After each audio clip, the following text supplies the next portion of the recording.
yummy. Okay, Leon, come on, dear.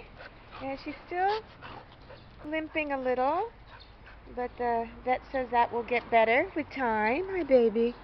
We're so pleased with the outcome. Before, this hip bone was like over here and everything.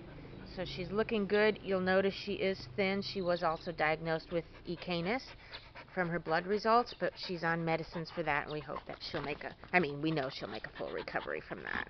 But there's her beautiful face back at the temple. Let's take a little walk and show everybody. Come on.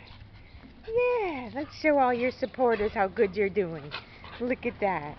Running and playing and pain-free. Come on, Leon. Come on. There you go. There we go. There we go. Here we are at what? God, look. He's a good girl. Yeah, pretty girl.